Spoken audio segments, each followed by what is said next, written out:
കൊനിച്ചിവ പുതിയ വീഡിയോയിലേക്ക് എല്ലാവർക്കും സ്വാഗതം. അപ്പോൾ ഇന്നൊരു വർക്കിംഗ് ഡേ ആണ്. അപ്പോൾ കാലത്ത് തന്നെ വേസ്റ്റ് എടുക്കുന്ന ഒരാൾ എല്ലാം ക്ലീൻ ചെയ്യണമെന്നാണ് കേട്ടോ നമ്മൾ കാണുന്നത്. ആദ്യമായിട്ടാണ് ഞാൻ ജപ്പാനിൽ മനുഷ്യനെ കണ്ടിട്ട് കുറയ്ക്കണ പട്ടീനെ കാണുന്നത് കേട്ടോ.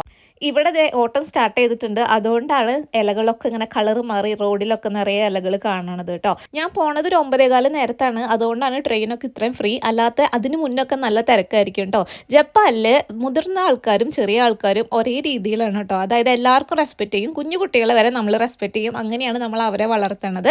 അപ്പോൾ കുഞ്ഞു കുട്ടികൾക്കും വലിയ ആൾക്കാർക്കും ഇവിടെ റെസ്പെക്റ്റ് ഒരേപോലെയാണ്. കണ്ടില്ലേ, വരിയായിട്ട് ബസ് കയറാൻ പോണത് സ്കൂൾ കുട്ടികളുടെ പോലെ.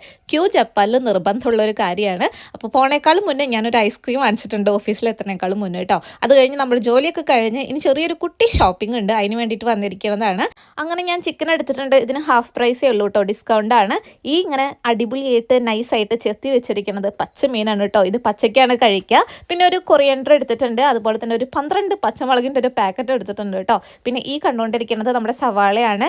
ടോക്കിയോയിൽ വന്നിട്ട് ആദ്യമായിട്ടാണ് കേട്ടോ ഇത്രയും വലിയ എമൗണ്ടിൽ സവാള കാണുന്നത്. ഇത് കുഞ്ഞ സവാളയാണ് കേട്ടോ, ഭയങ്കര ചെറുതാണ്. വലിയ സവാളിനേക്കാളും വില കുഞ്ഞു സവാളയൊക്കെ ഉണ്ട്. പിന്നെ ബ്രിഞ്ചാൾ എടുത്തിട്ടുണ്ട്, പിന്നെ ഉരുളക്കിഴങ്ങ് എടുത്തിട്ടുണ്ട്, അതുപോലെ തന്നെ ഒരു കുട്ടി ക്യാബേജ് എടുത്തിട്ടുണ്ട്. ഞാൻ ഒരാൾ മാത്രമേ ഉള്ളൂ, അപ്പോൾ എനിക്ക് ഈ ഒരു പോർഷൻ മതി. അങ്ങനെ നമ്മൾ ഷോപ്പിംഗ് കഴിഞ്ഞിട്ടുണ്ട്. ഇനി വീട്ടിലേക്ക് തിരിച്ചു പോവാണ്. ബസ്സിൽ ഇഷ്ടംപോലെ സീറ്റ് ഉണ്ട്, പക്ഷെ ആരും ഇരിക്കില്ല കേട്ടോ. അപ്പോൾ ഇത്രയേ ഉള്ളൂ ഇന്നത്തെ വിശേഷം. അടുത്ത വീഡിയോയിൽ കാണുന്നവരെ ബൈ ബൈ, ടേക്ക് കെയർ, ജമദ.